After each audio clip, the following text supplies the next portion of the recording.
Episode 6. Death isn't death, it's a door. Everyone tells you the death card isn't literal, but the truth is even stranger. Death was never meant to represent an ending at all. In the earliest versions of tarot, the card wasn't called death, it was called the door. And what it originally showed was so disturbing, it was removed from the deck entirely. Let me explain.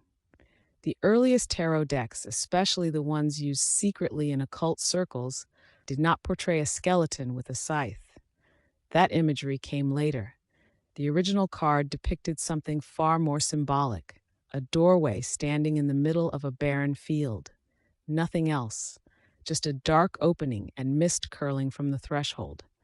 Inside that doorway were faint shapes, human silhouettes reaching outward, not dying, transforming. Mystics taught that anyone who drew this card during a reading was being asked to walk through their own inner threshold, to confront the version of themselves they refused to become. It wasn't about loss, it was about initiation. But the church discovered certain groups were using the door for ecstatic rituals involving trance states and identity dissolution, practices considered extremely dangerous. So they issued a mandate. Tarot could exist, but without the door.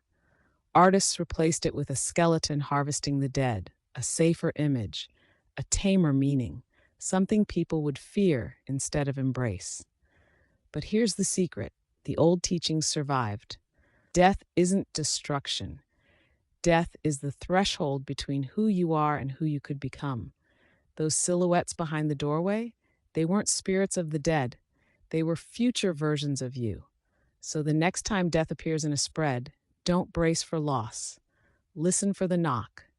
Something is asking to enter your life, and it sounds a lot like destiny. Follow for episode 7. The devil card was never evil.